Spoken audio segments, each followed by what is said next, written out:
From New York, the city that can't wait until summer when things get really dirty and miserable. It's Late Night with David Letterman. Tonight, Kirk Nurock and his performing guinea pigs, blues musician Johnny Winter, and author Rita Mae Brown. Also, another look at new gift items and a return visit to the 7th Annual Worldwide Inventors Exposition. And now, a man who acts like Mr. Nice Guy, but has plans for world domination that nobody's supposed to know about, David Letterman.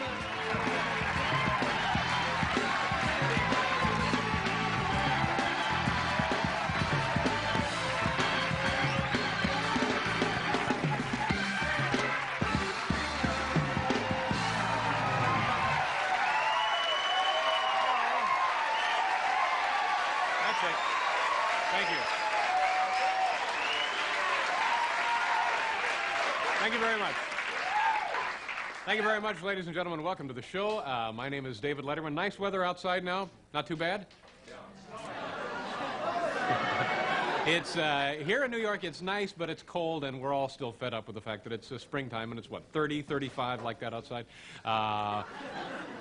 Couple of things are really beginning to steam me. First of all, I guess you read about the big housing scandal here in New York City. Some guy bought up a bunch of phone booths, and he wallpapered the inside of these telephone booths and then rented them out as studio apartments, see? But finally, a housing inspector went and saw one of them, and turned out that these things are so much bigger than the average studio apartment here in New York that it queered the whole deal. See, the phone booth is... I'll tell you what else steams me. You know, the Islanders, of course, won their 4th straight Stanley Cup. And we wanted some people from the team to be on our show, and they said, well, we really can't because we're busy doing Live at 5. Yeah. And they're right across the hall now. Who is it? Bob Bourne and Dennis Potvin. And I understand, Paul, you would like this, being from Canada. They brought the Stanley Cup with them, ladies and gentlemen. Yeah. But we of course don't get to see it because they're on Live at 5. So we have our. Let me tell you who is on this show, and then we'll just try and put this ugliness out of our minds. Kirk Nurock and his performing guinea pigs. There you go. Well, that's good. See? That's See, already we got a great show. Oh, this is amazing. Johnny Winter is here, ladies and gentlemen.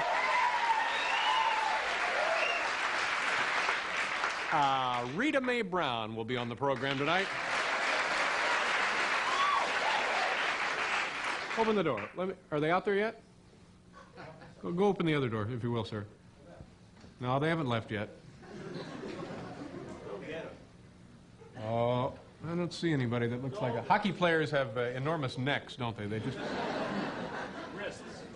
Okay. Also, on this show, ladies and gentlemen, we are going to take a look at part 2 of our visit to the 7th Annual Worldwide Inventors Exposition. At this time, say hello to our good friend, Mr. Paul Schaefer, ladies and gentlemen. Thank you very much. You know, Stanley Cup is great. Where I grew up in Canada, we had one channel only, the CBC, on Saturday night. That was it. Hockey night in Canada. You had to watch it. But I would be pretending to watch it and really... Yeah, you didn't really watch it? No. Is it, would you, what's going on over there? All right, I'll be right back. Excuse me, just 1 minute. I'll see if we can't...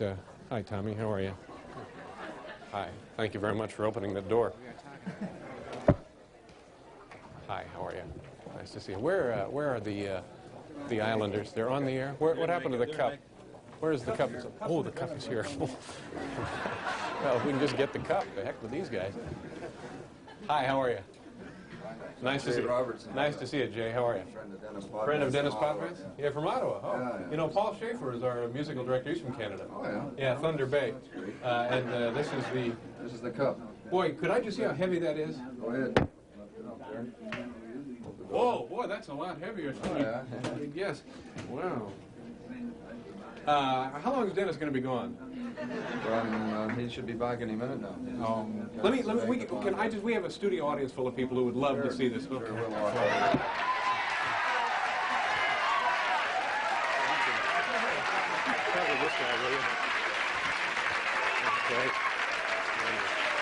Okay, close the doors. Thank you. Thank you very much. Thank you.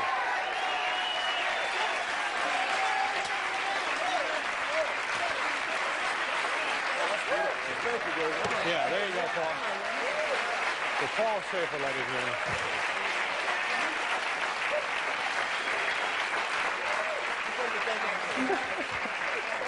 Thank you. You guys deserve it. There you go. That's close the doors, if we may. Well, now we have quite a show now, don't we, ladies and gentlemen? Just close the doors over there. No, just close them. I don't think we're expecting anyone else. Just. Oh no. Now. Bob,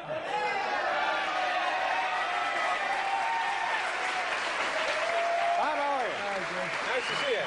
Dennis, how are you? Pleasure to see you. Yeah. What is it? Ladies and gentlemen, it's Dennis Potvin and Mr. Bob Bourne from the New York Islanders, the Stanley Cup champions.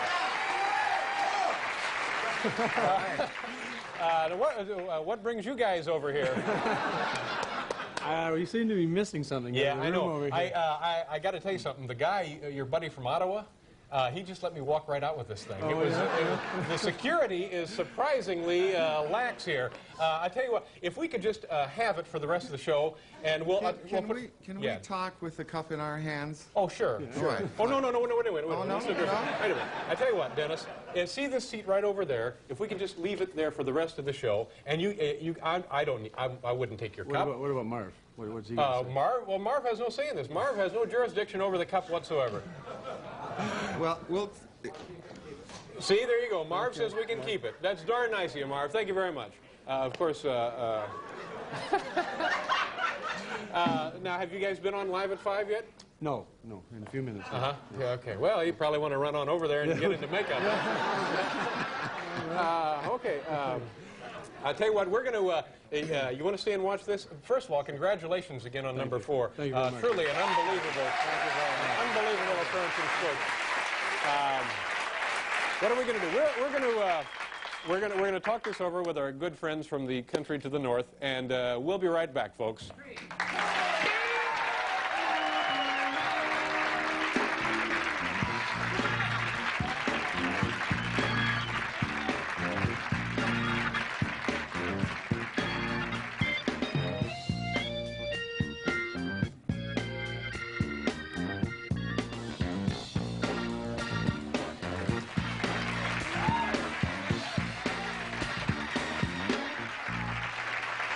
Hi there.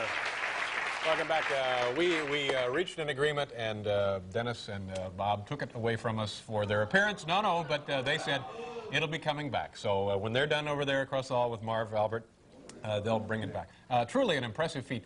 4 of these suckers consecutively. Anyway, my congratulations to the New York Islanders again. Now here at Late Night, ladies and gentlemen, we have long maintained that a well-informed consumer is our best friend. But you know, it's a fact that a misinformed consumer can also be pretty good company. So tonight, as a public service, we'd like to showcase some new product ideas. And let's begin right over here, shall we?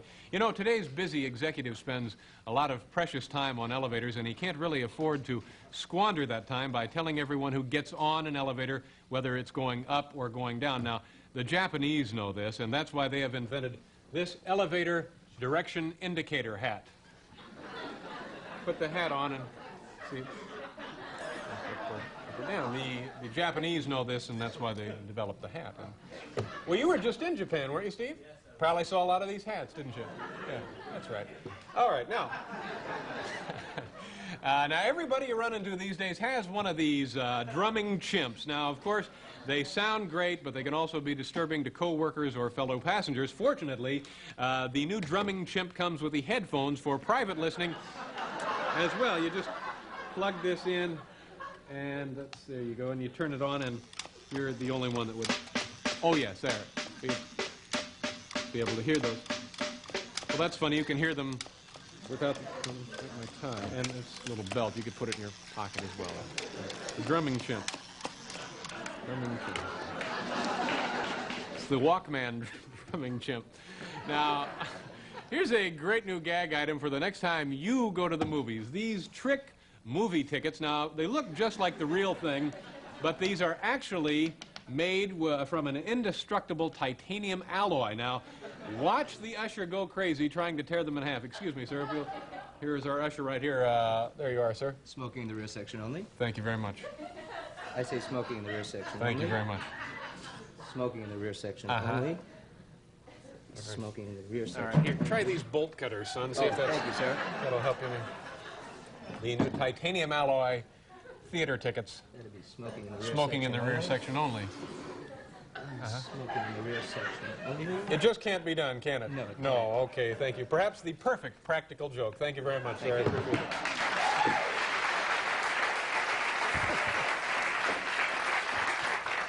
Everybody knows that old ladies are wild about two things, grandchildren and slot machines. Finally, science has come up with a way of combining both. This ingenious slot machine lets Grandma gamble with something more precious than money. Yes, photos of her grandchildren. Take the coin with the picture of the child and put it right into the slot, like so, and...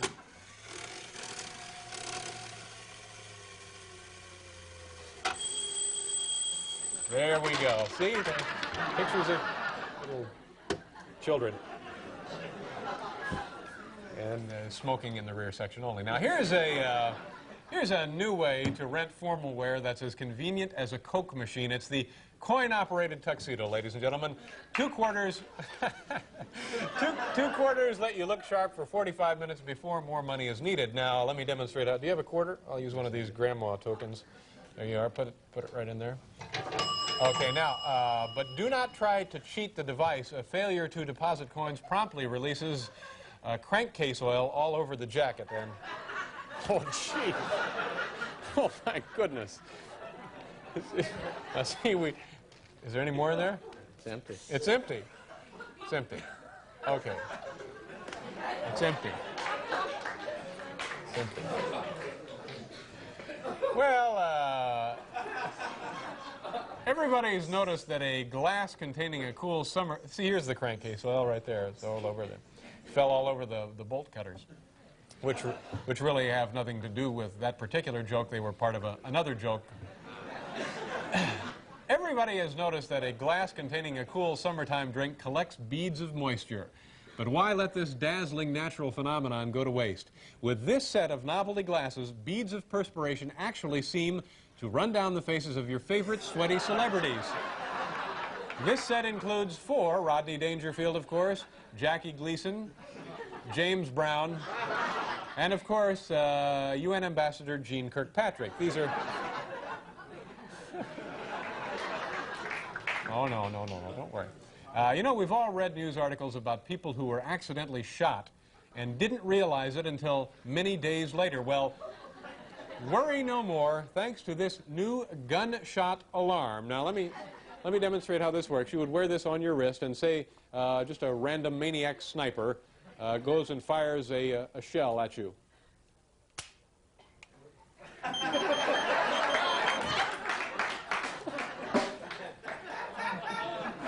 I don't know. Maybe we got a little crankcase oil on it and then screwed it up. It's empty. It's empty. It's empty. Here, this was empty too. Take that one. Now wait a minute. Come back here. Try it one more time. All right, fire the rifle once more. This is the gunshot alarm, ladies and gentlemen. Lets you know whether or not you've been hit by a random gunshot. All right. You wear this, strap this to your... That's it? They're saying the bolt. Oh, now you're in business. Okay. The gunshot alarm, ladies and gentlemen. Perfect, perfect. Thank you very much. Nice seeing you again. The safety is not on it? Well, you know, for years, the Soviet Union has totally dominated the sport of tetherball, winning... Stop that man, someone! The Soviet Union has totally dominated the sport of tetherball, winning 14 consecutive Olympic gold medals. Now, thanks to a player who defected, we know the Russian secret. The Soviet tetherball trainer, now available in this country. It is steam-driven and features a cast-iron ball capable of hitting 160 miles per hour. And, of course, even at much lower speeds, it takes real strength and fortitude to try and stop it.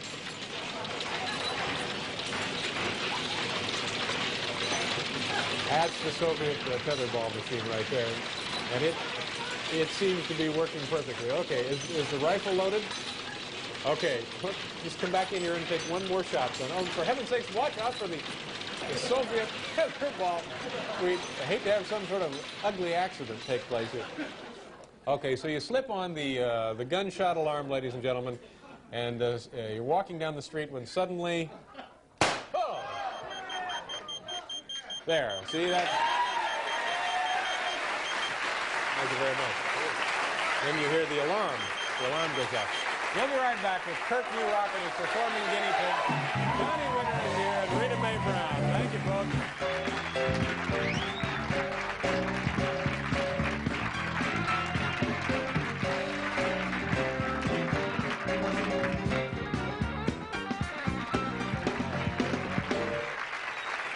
Hi there. Welcome back to the program, ladies and gentlemen. My first guest tonight was here a couple of months ago, and he is a very serious musician and composer who works primarily with animals. He gave a concert at Carnegie Hall featuring dogs, and tonight he will be here, he is here, performing with guinea pigs. This gentleman is Mr. Kirk Nurock, ladies and gentlemen. Kirk, nice to see you. Thank you. Nice to see you, David. How are you, sir? How are you? Your engagement at Carnegie Hall with the dogs was very successful. Quite a success. And you're now working with guinea pigs, and I guess why would you choose guinea pigs for this? Well, there are two reasons, David. One of them has to do with the sound. Of course, I always choose animals whose musical sound result fascinates me. And it's a high squealing sound. You may hear a few accidentally in a moment. High little whistling kind of effect. There goes one. Yeah. And I find that the sounds aren't quite as diverse and variegated as the dog sounds were, but fascinating nonetheless. Quite an interesting timbre. But there's yet another reason. And the other reason really has to do with the fact that, as everybody knows, guinea pigs are usually associated with experimentation. As you may or may not know, in recent years there's been some concern and even outrage in certain circles over some of the laboratory experiments that are conducted on animals. And I wanted, as a symbol of perhaps protest, you might say, to make a piece that was really quite gentle, quite harmonious, and really established a communication with the animals, the guinea pigs particularly, rather than one which was usurious or victimizing. Okay, good for you. Now, well, I mean, it's nice that you're not, and you don't have to squeeze them, you don't hit them or nothing. You pet them, actually. Pet them, and that's how they play. And these are, now, how did you find these guinea pigs? You have auditions? I had auditions, yes, indeed. Put an ad in the paper, and Ben and Rachel finally came with their mini menagerie here, and I really dug the squealing sounds quite a bit. And Ben and Rachel themselves also were very good at evoking the sounds with the petting. And Arnie Lawrence, who's a dear old friend of mine, is a monstrous alto sax player, had some squealing sounds that I've heard him do over the years, and I thought it would be interesting to combine the timbres of a musical instrument and an animal instrument. Okay, and what can you tell us about the piece that we're going to hear now? Well, it's a waltz. It's called The Waltz and the Guinea Pigs. Will Lee, incidentally, is also joining us, I should mention. Well, hello, Will. Nice to see you, sir. Thank you for helping out. Yeah. Now, is anything else you need from us in the way of a setup, Kirk? Are we just ready to go here? I think that's about it. Guinea pigs are, they're rodents, aren't they? But nice rodents. And do they seem to enjoy performing? Of course. Okay, all right, Kirk, take it away, and Will, good luck. This could be your big break, pal.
Thank you, Will. Very nice, sir. Sir? Thank you very much. Thank you, Billy. Thank you so much. Wow, that was really something, wasn't it? Thank you. Thank you very much. Thanks for your help, and thanks for your pigs, and thank you, sir. Nice meeting you with your saxophone. Wow. I'm stunned. We'll be right back after station identification. Johnny Winter is here.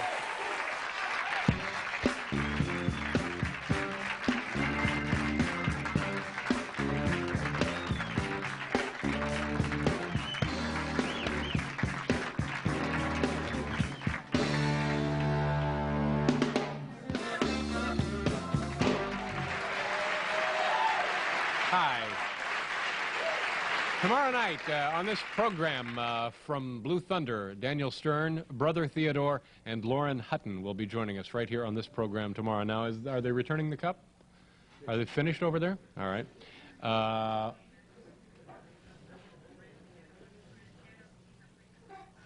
Okay. Thank you, sir.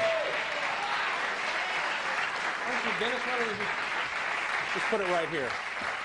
Put it right there, sir. And we finish up in about another 25 minutes, and it's all yours. You guys can have it back at the end. Yeah, no, you can have it back. And thank you very much again. Bob, nice meeting you. Congratulations again, gentlemen. We'll take good care of it. Thank you very much. We'll be back. Don't worry. It's all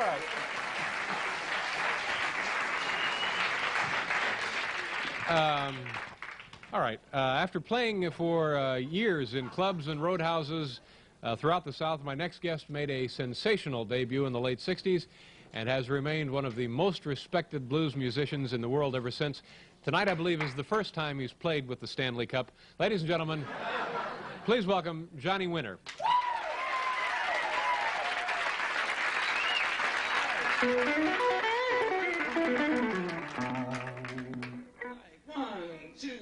1, 2, 3.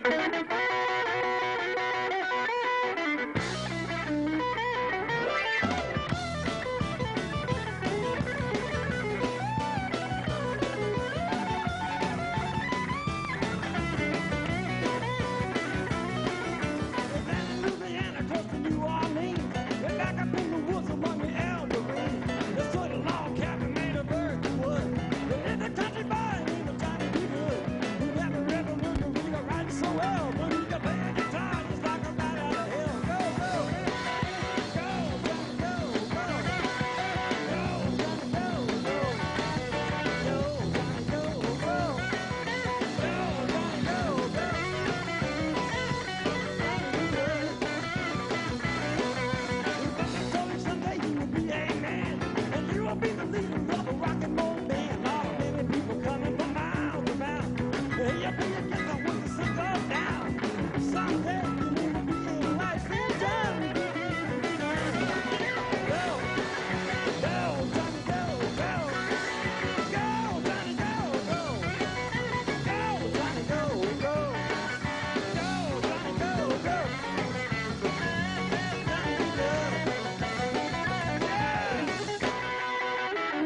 sir.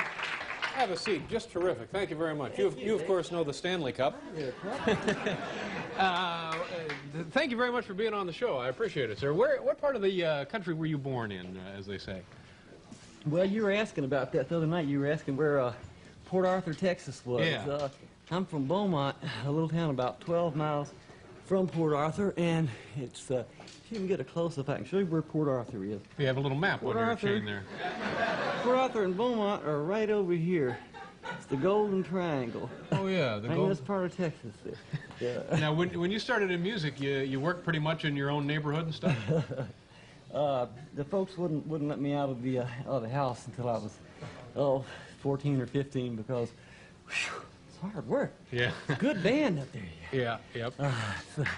And Sure. excellent band. No, they didn't want us to play in nightclubs until I guess until I was 21 or so. But by the time I was 14 or 15, we were getting out and sneaking around and playing clubs, and we played. Any place that would let us set up. You know, Yeah. after the basketball games, sock hops. At first, you know, there was a kiddie talent show that Edgar and I went on and did our Everly Brothers thing when we were very small. But Now, how did the folks take to you guys when you were first doing this? Not I don't mean your family. I mean the audience that you were working. I'll never forget the first time that I did Johnny Be Good for an audience. In fact, it was a show. There was a movie called Go Johnny Go, starring Chuck Berry, one of the old rock Yeah. and roll movies, and there was a contest that just playing and singing guitar, right? Singing and playing guitar, and the winner of this contest won a recording deal, and I'll never forget walking out on stage and everybody laughed. And they're like, "What is it?" And nobody was real sure, you know. And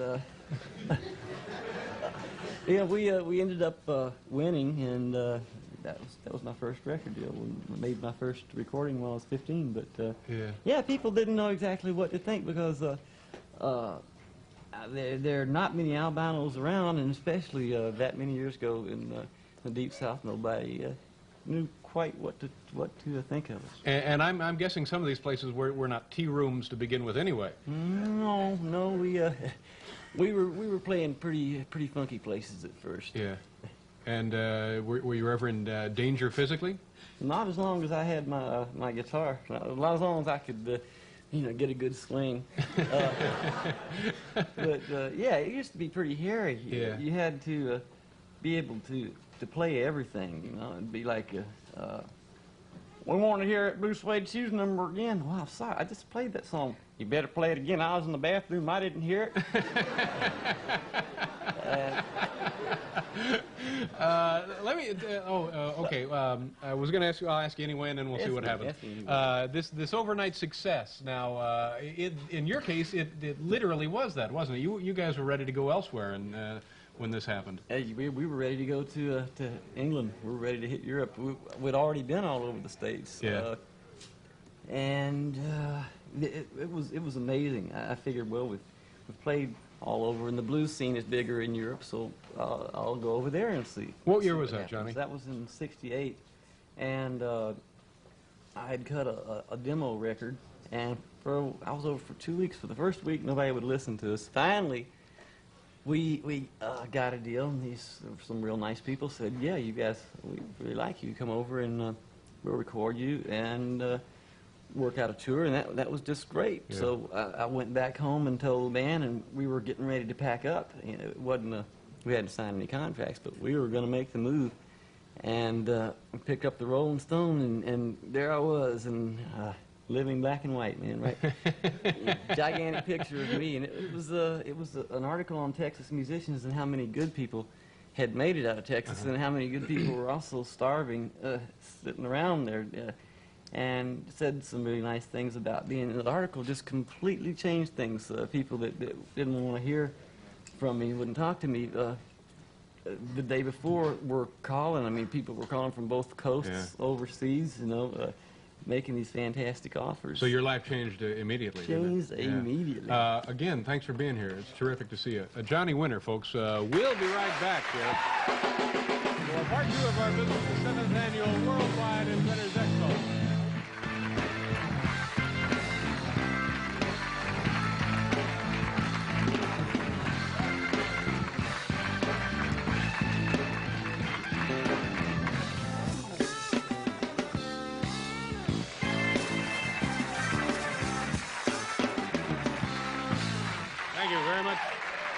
Welcome back, ladies and gentlemen. This is an interesting shot here, the Stanley Cup and myself. And we worked darn hard for it, too, ladies and gentlemen. Over the last few weeks, we here at Late Night have enjoyed showing you how things look after they've been run over by a steamroller. But you know, before something can be flattened or completely destroyed, it first has to be invented. And here now is the second installment of our visit to the 7th Annual Inventors Exposition held right here in New York City last week. Okay, with me now is the inventor of the balloon, ladies and gentlemen, Neil Wallace. Neil, nice to meet you. How are you? Good. Tell us what you've invented here. Well, we got some balloons here, novelty balloons now, yeah? And the market is flooded with novelty balloons. So we got to give it a little extra twist, huh? Now, what you said it's the market is flooded with novelty balloons. What's your big competition in novelty balloons? Balloon, a yellow balloon, a green balloon, yeah? The multicolored balloons are really... You're going along with everybody else, so you got to come up with something different. You got to come up with what people want, huh? And what did you come up with, Neil? So I'm born and raised in New York City. You know the thing with the Big Apple, huh? What do you do with this balloon, Neil? They asked me that. You know, all right, they asked me. Well, it's a great party starter, huh? A party starter? Oh, yeah, right, yeah. I mean, you need a little alcohol also, you know, but this helps. The Big Apple balloon helps, yeah? You can put it on a thing, a place setting, you know? Then have your For a place setting? Yeah, you know, there's a centerpiece on the table. That's what I meant to say. And it's lovely. It seems it affects the girls. I don't know why it does. There's something about the Big Apple balloon or the shape of the apple or something. Girls love it. Drives women crazy. I floated about 6 of these in my pool one night, huh? My wife happened to be visiting her mother, huh? And I invited some of my neighbors over. So I have a little pool party, you know? And I don't know what it was, the balloons, or I didn't serve too much alcohol, yeah? But the next thing I knew was around 12 o'clock, you know? And there was people swimming nude in the pool with the apple balloons. Let's get Neil's address. How are you and the missus getting along now? Well, not too bad, yeah? And I'm glad you got it patched up. See, since I started fooling around with balloons, I'm a retired man, yeah? And she got a little scared when first balloons arrived. They had to send away for the balloons, yeah? The balloons frightened her at first. No, it was the package. She was afraid it might have been one of these rubber dolls, huh? Fine, Neil. Thank you very much. All right. This gentleman is Frederick Mills, and his display is entitled 12-Volt Living. Frederick, I wonder if you can tell us something about these photos and also the philosophy of 12-Volt Living. Let's start right over here, shall we? This lady modeling is my wife. She is sitting in a patio that could be simulated in an outdoor condition, and she is enjoying herself with a cold, soft drink, a little radio going, such as we have in an automobile. So the woman is really enjoying herself. Yes. Okay, now what is this photo? Okay, 12-volt power can be used in many various ways, including power tools. In this case, my wife is trying to cut plywood with a chainsaw. So how you get that fine, finished look to plywood. Now, once again down here, she's going for another 7-Up. Yes. Over here again is your wife, and there's some more 7-Up. Is your wife here at the convention? She's at the convention, but I think she went shopping. She probably went out to get more 7-Up. Well, good luck to you, sir, and good luck to 12-Volt Living. You are the representation of the luminous lamp. What is that? That is going to work something like acupuncture, but without the needles. This is just a prototype at the moment. It's going to be available in a manual plastic. It allows you to stimulate your skin. Here, tell me, what are people doing with this? This guy's got one there at his neck. This guy here has a neck ache, problems in his neck. The other one has chest pains. The other one, his feet hurt, and it's good for all that. What's this one in the center? What's the guy doing with it there? I have no idea. Okay, well, I'm sure this will be a popular item. Okay. We'll be right back with Rita Mae Brown, folks. Come on, Jack. Come.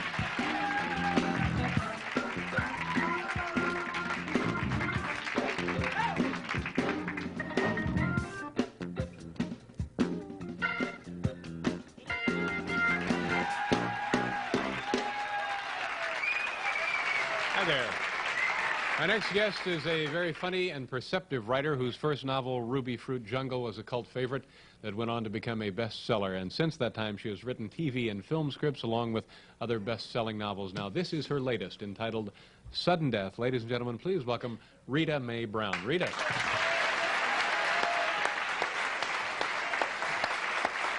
How are you?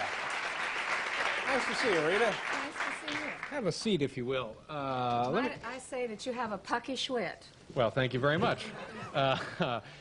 Tell me about Sudden Death. Now, is this autobiographical at all? No, everybody thinks that fiction is. And in essence, what you do is take pieces of things you've observed or felt, and you roll it up and make a new story out of it. But I don't have the patience to do nonfiction, so therefore it's not autobiographical. Nonfiction you don't have the patience for, and what does that mean?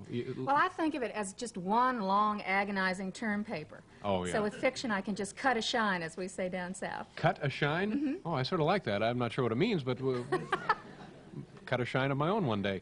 But this has to do with women's international tennis, to which you are certainly no stranger. No, and I was a player when I was in high school and college, so I knew a little bit of what happened out on the court, although I wouldn't go out with any of those girls unless I had a bazooka. They're just too good. But then I was out on the road for a year and a half, 2 years with the international circuit, and saw a lot. And it was very fascinating. It was like living in Purda. Purda? Yeah, it's an all-female environment. It's just a very strange environment that moves from city to city, and I tried to capture parts of that in the book. Yeah. And you lived with Martina Navratilova for quite a while, right? I did, yes. How long was that? About 2 years. Yeah. Now, do you still see her and talk to her and so forth? From time to time, I do, and I think this is going to be her best year yet. Yeah, she looks like things are in pretty good shape now. But are you friendly or? I hope so. Yeah. I mean, I think so. There are no residual negative feelings or anything? No, I think some relationships are sprints and some are marathons, and that one was a sprint. Okay. Now you mentioned that when you were in high school you were a tennis player. You were also in the Miss Fort Lauderdale pageant? Oh, David, how did you know that? Well, it's yes, right here. I was. We had, you know, our little high school had Miss Fort Lauderdale High, and all of us were lined up in these grotesque dresses with tons of crinolines. I mean, if you dropped us out of an airplane, we would have floated to the ground without damaging ourselves. And Betty Pierce won, and I was just the runner-up. What happened to Betty Pierce? What's she doing now? Well, you know, she went on and did right well. She manages a big hotel in Tallahassee, and hi, Betty, wherever you are. Now, you were also, this motion picture that you wrote, Slumber Party Massacre? Yes. Now, wait a minute. Now, you probably a feminist, champion feminist, America's favorite women's rights person. Now, you're in a beauty pageant. And you also write something called Slumber Party Massacre. Well, I'd originally done one movie for Roger Corman years back, and he said, do you want to do a horror film? And I said, no. And then he came back and said, come on. I said, I'll do if I can make it funny. So I did a spoof of horror films, and then when they pulled it off the shelf, they forgot the spoof and kept in the horror. I think all the director must have said was, more blood. Yeah, so you meant it to be tongue-in-cheek, and it turned out they were doing a documentary off of it. It was a pretty gruesome little movie, I reckon. Yeah. Now, tell me about moving to New York City. When you first moved here as a kid, did you actually live? Yes, I slept in a car. I lived in a car on Waverly and University. There used to be a chock full of nuts there, and it was an old Hudson. They don't make them anymore. And it was just wrecked, and I had no money, and I slept there for 3 days with a little kitten called Baby Jesus, because she was divine. And until I could find a job, and that's what I did. How old were you then? I was 19 or 20. And how do you make the transformation to living in a Hudson to becoming a successful novelist? With great difficulty. But I mean, you know, where did you live? Would you move up to a Buick, or I mean, what was in between there? Well, I went and got my degree. I got scholarships and finished up at school and did all that. And then I just kept working. And I knew that you couldn't really be a writer if you did work that used your head. So you couldn't go in advertising or stay in the university. So I did sort of blue-collar work while working all the time at the typewriter. And I was very lucky. My career took off at 30. I mean, sometimes people have to wait, and sometimes it never happens. And for me, it happened at 30. Speaking of 30, you mentioned that you're also looking forward to getting older. I can hardly wait. Now what would be the sense in that? Well, it's sort of funny. I think as a woman, you're not taken seriously as an artist until you're middle-aged. And it has a lot to do with men reacting to you sexually. When you're middle-aged, they don't care anymore, so they're quite willing to listen to what you have to say. Really? So I'm probably the only woman in America that wants to get older. How old are you now? 38, but I'm big for my age. You're also, you have some interesting things to say about people who criticize not only your writing, but novels and books in general, don't you? Well, I think America is a Christian nation, and anyone who thinks it isn't should look at the people we take that have no talent, we give them power and a lot of money, and we call them critics. Yeah. And your feeling is you write a book. Yeah, if you know, don't talk about it, do it. And if you can't do it, don't criticize anybody else for it. Yeah, I'm going to ask you to sign the cup, Rita. We got to pause for a commercial. We'll be right back.